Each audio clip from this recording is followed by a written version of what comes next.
Bismillahirrahmanirrahim. Alhamdulillahirabbil alamin wassalatu wassalamu ala asyrafil anbiya'i wal mursalin wa ala alihi wa sahbihi ajma'in. Amma ba'du. Melanjutkan kitab Sulamut Taufiq lil Allamah Al-Habib Abdullah bin Husain bin Tahir Ba'alawi. Qala al-musannifu rahimahullahu ta'ala wa daman naf'a bihi wa bi ulumihi fid dharaini. Wal yaminul kadhibatu wa alfadul qadhafi wa hiya kathiratun. Termasuk daripada maksiat lisan. Dosanya kita punya lisan. Lisan kita bisa terjerumus perbuatan dosa. Yang minggu lalu kita telah bahas ada yang namanya ghibah, yaitu menyebutkan atau membicarakan keburukan seorang lain yang tidak disukainya meskipun itu benar keadaannya, itu makna ghibah. Wan namimah, dan juga ada namimah, adu domba, yaitu memindahkan ucapan dengan tujuan untuk merusak. Ada yang namanya tahrish, termasuk macam dari adu domba, tapi tahrish itu tanpa memindahkan ucapan, yaitu mengadu domba dengan isyarat, baik dengan jari tangan ataupun dengan pandangan mata. Meskipun itu terjadi walau bainal bahaim, di antara binatang. Kita adu domba kambing, kan nggak pakai kita ngomong, lu serang tuh bing yang belah sono, kan nggak, cuman dikasih isyarat doang. Ngadu ayam sama begitu juga. Zaman dulu bocah pada kita ngadu semut, ya, semut bako, ngadu cupang, apa pada grepes, iya sama. Itu masuknya namanya tahrish. Dosa juga itu, karena tahrish itu perbuatan setan. Setan kan nggak ngomong sama kita, setan cuman ngasih isyarat tuh, ngedorong orang lain buat ngadu domba kita. Nah, itu tahrish, perbuatan setan. Kemudian berbohong, yaitu al-kalamu bi khilafil waqi', perkataan yang tidak sesuai dengan kenyataan, dusta, termasuk daripada dosa yang besar. Karena kalau orang bohong itu berarti udah hilang rasa takutnya pada Allah.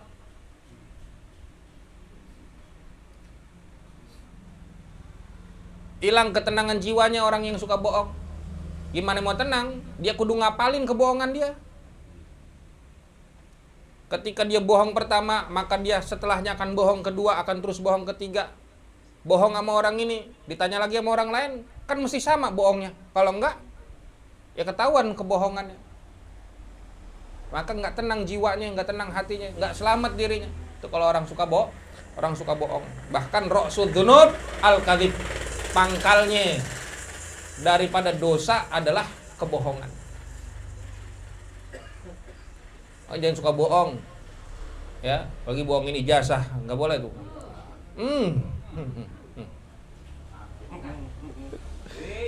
Wal yaminul kadzibatu, lanjut, yaitu sumpah palsu. Nah, saudara, yang namanya al-yamin itu sumpah. Sumpah itu dalam ajaran agama Islam adalah suatu hal yang sangat serius. Jadi jangan kita sembarang bersumpah. Karena orang kalau udah bersumpah mesti wajib kudu dipenuhi sumpahnya. Dan yang namanya sumpah dalam ajaran agama kita itu tentunya kita bersumpah atas nama Allah. Sebab kalau kita bersumpah atas nama selain Allah itu tidak dibenarkan. Dengan kita menyebut wallahi, demi Allah, billahi, tallahi, atau Nabi yang sering kali katakan walladzi nafsi biyadihi, dan demi zat yang mana jiwaku ada di tangannya, yaitu Allah Subhanahu wa taala. Itu kita bersumpah atas nama Allah. Boleh saja dan dianjurkan dalam ajaran agama kita, tetapi pada saat atau dalam keadaan yang mendesak. Boleh kita bersumpah atas nama Allah, tetapi pada hal yang mendesak, dalam hal yang genting, dalam hal yang penting. Kalau dalam hal-hal yang remeh, kagak perlu kita bersumpah atas nama Allah. Sebab apa? Allah Maha Agung, Allah Maha Mulia. Kalau hanya soal remeh kita bawa-bawa nama Allah, buat apa? Lihat ada kue bolu, nggak lama hilang. Siapa nih yang makan? Wallahi bukan saya, wallahi. Lah perkara bolu doang. Kita lagi nongkrong, ada kopi, ada rokok, ada korek. Korek hilang. Siapa nih korek saya ngambil? Wallahi demi Allah bukan saya. Perkara korek doang pakai demi Allah. Ya Allah, Allah Maha Agung. Jangan kita dikit-dikit sumpah atas nama Allah. Wallahi demi Allah, demi Allah. Ya.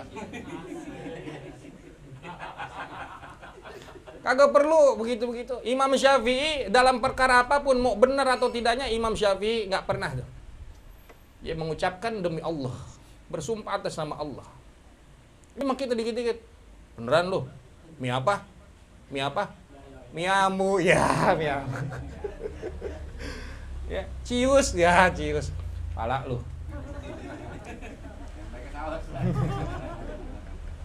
Jangan ya, kita dikit-dikit bersumpah atas nama Allah. Kalau dalam hal yang mendesak, ya karena takut kita kehilangan nyawa, dalam hal yang genting, sesuatu yang penting, itu nggak masalah. Ya bahkan kita dianjurkan.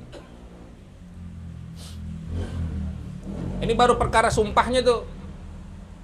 Perkara sumpahnya aja kudu kita hati-hati. Jangan dikit-dikit sumpah. Jangan dikit-dikit kita bersumpah mengatasnamakan Allah Subhanahu wa taala. Karena tadi sumpah itu adalah sesuatu yang sangat serius dalam ajaran agama Islam. Karena apa? Orang yang bersumpah itu harus memenuhi sumpahnya.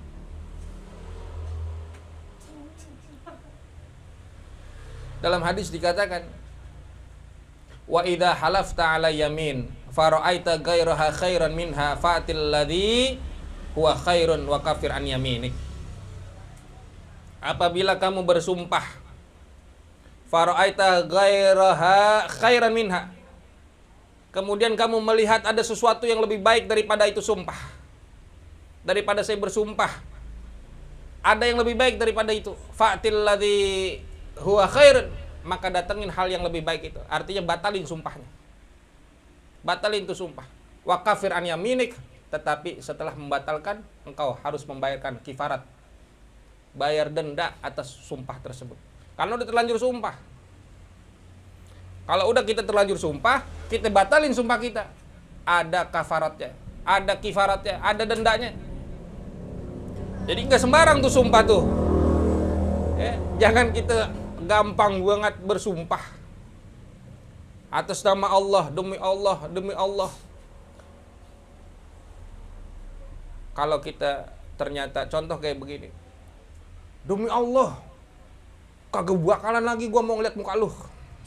Nggak bakal lagi saya nginjak rumah ente. Demi Allah, sampai begitu.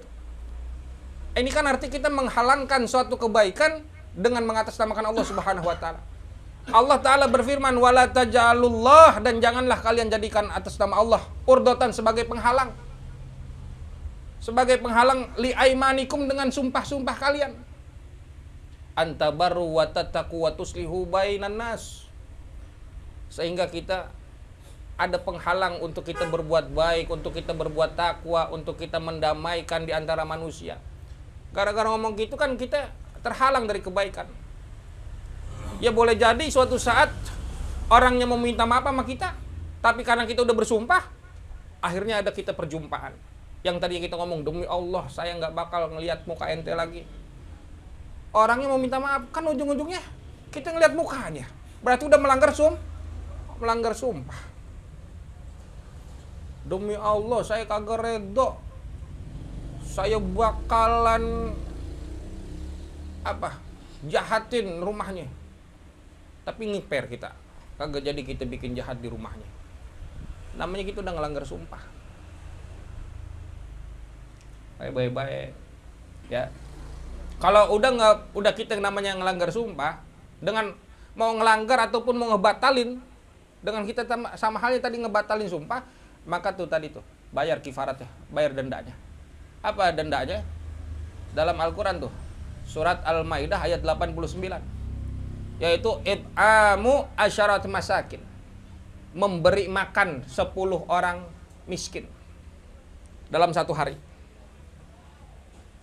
Kalau kita udah ngelanggar sumpah, bayar kifaratnya memberi makan 10 orang miskin satu hari itu.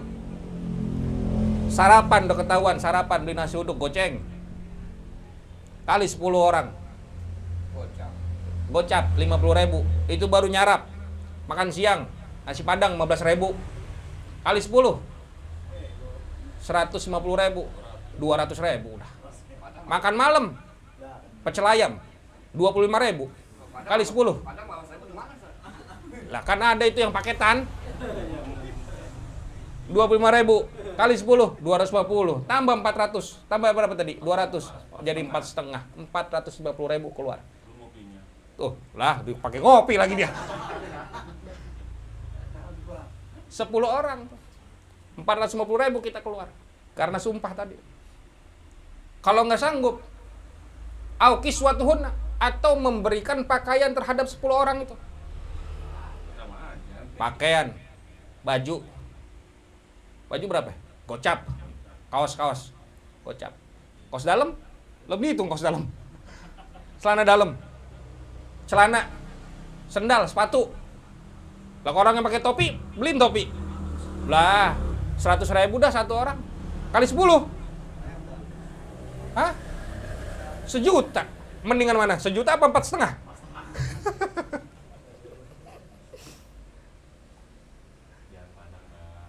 Au tahriru raqabah, atau membebaskan budak. Itu 3 tuh. Bayar kifaratnya, dendanya. Kalau kagak ngasih makan 10 orang miskin pada satu hari itu, atau memberikan pakaian kepada 10 orang tersebut, atau membebaskan budak. Ngasih makan tadi mah 450.000 tuh paling banter minimal. Ngasih pakaian 1 juta yang ganda.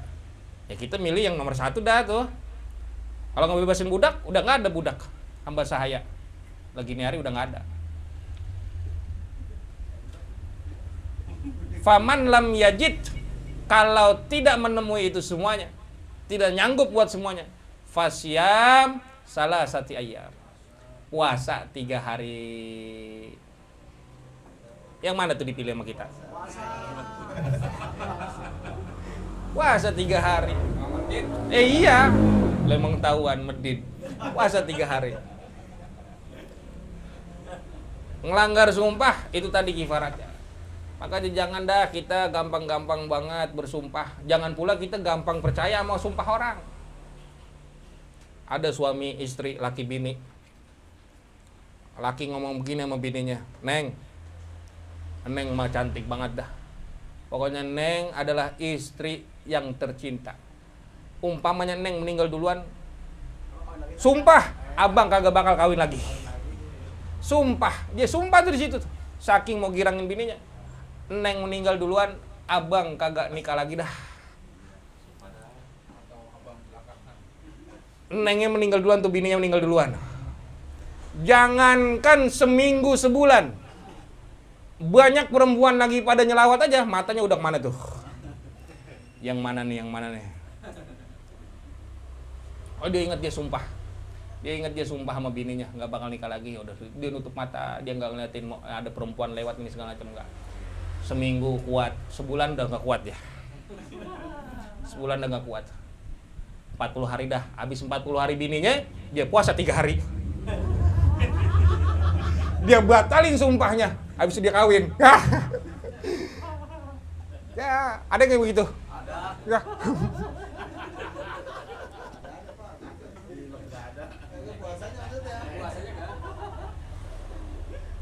Ya, itu baru sumpah.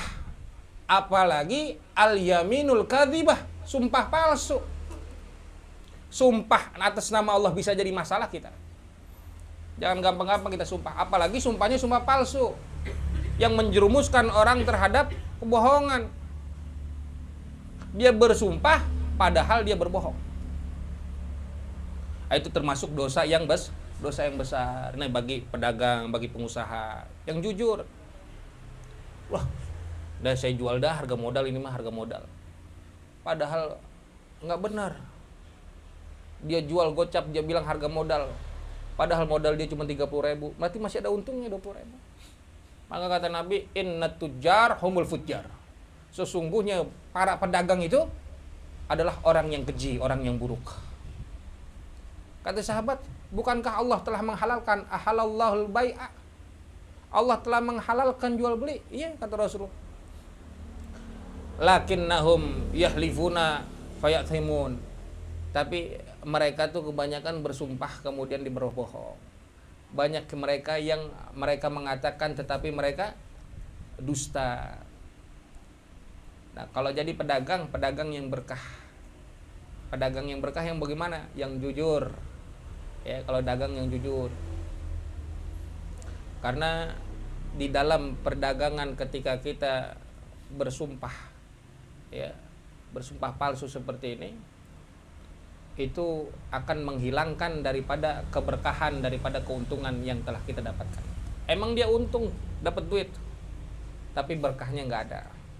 Ya. Banyak kan pedagang begitu yang sumpah palsu. Atau ya kita sama teman-teman kita jaga lisan kita, jangan gampang banget langsung demi Allah. Kemudian walfadul qadhafi, dan ucapan-ucapan tuduhan, wahya, dan adapun itu ucapan katsirah, banyak. Hasiluha, kesimpulannya, kullu kalimatin, setiap kalimat, setiap kata, tunsabu, yang dinisbatkan insanan akan seorang manusia, awahidan, atau salah seorang min qarabatihi, dari kerabatnya, ila zina, kepada perzinahan. Jadi qazaf di sini tuduhan itu adalah tuduhan berzina.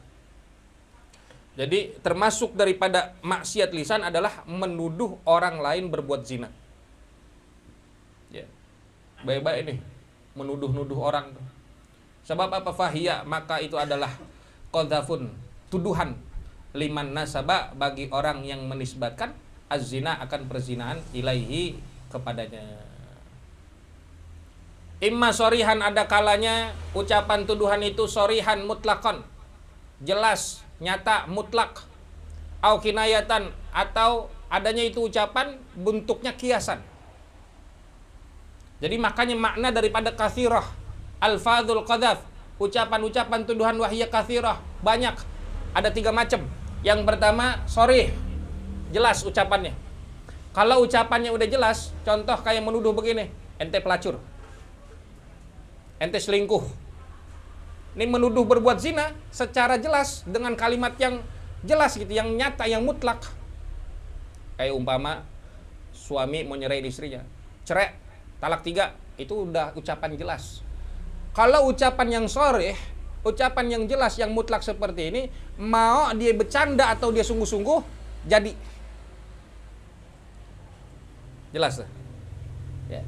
Biar kata kita bercanda, tapi kita ngomong sama orang, ente pelacur, umpamanya itu bercanda, tapi jadi tuh termasuk tuduhan qadzaf, tuduhan orang berbuat zina, dan kita berbuat dosa besar.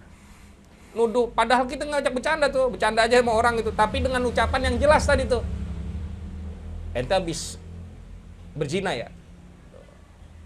Itu ucapan yang jelas tuh namanya. Ada perkataan begitu, zanaita, ente telah berbuat zina.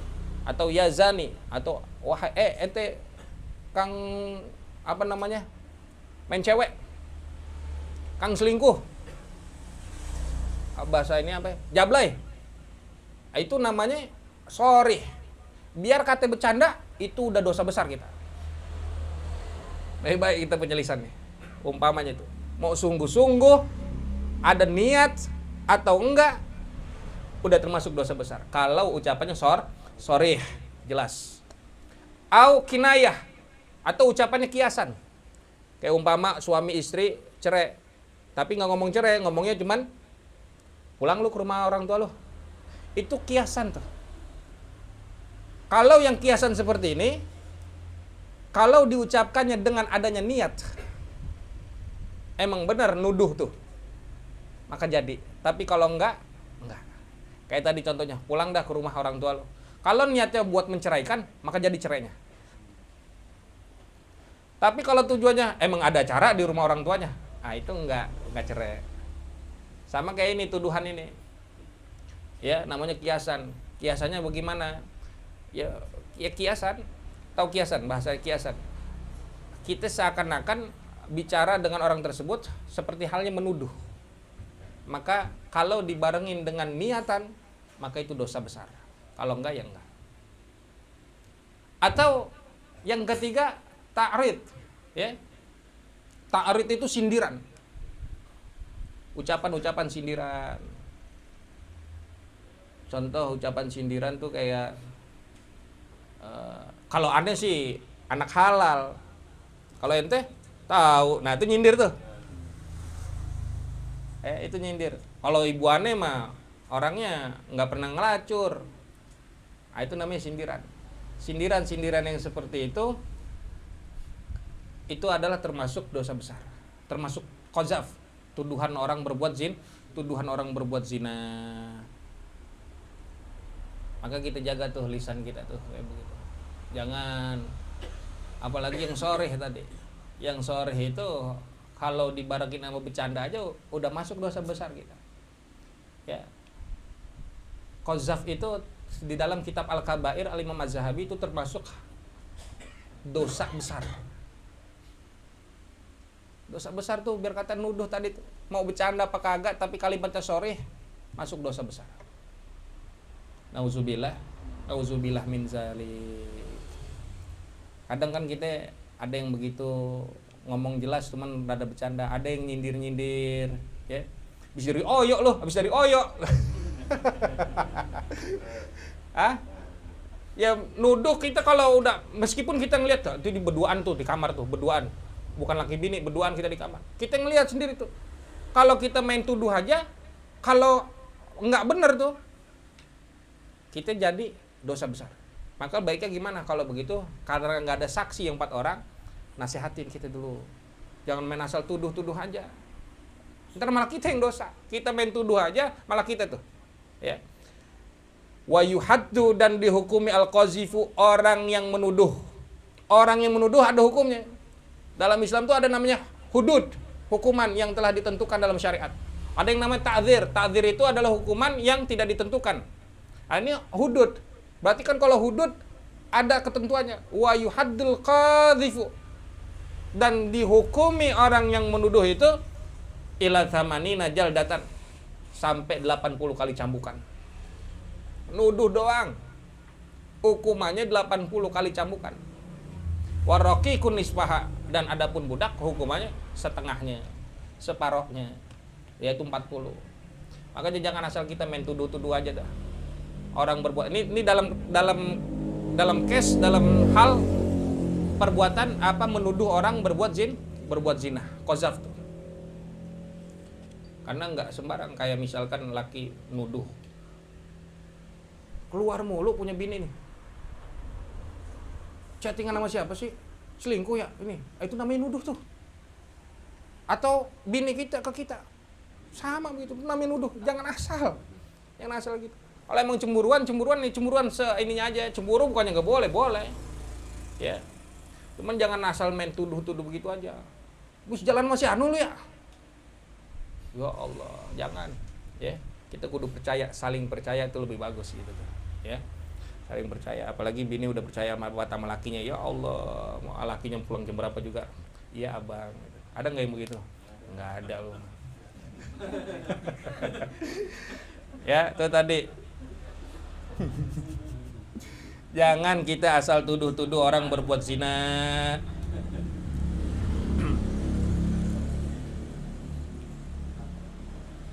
Kan banyak kasus begitu sekarang. Diawali dari tuduhan-tuduhan, orang jadi renggang rumah tangga. Ya, nuduh pasangannya berzina, nuduh pasangannya selingkuh. Padahal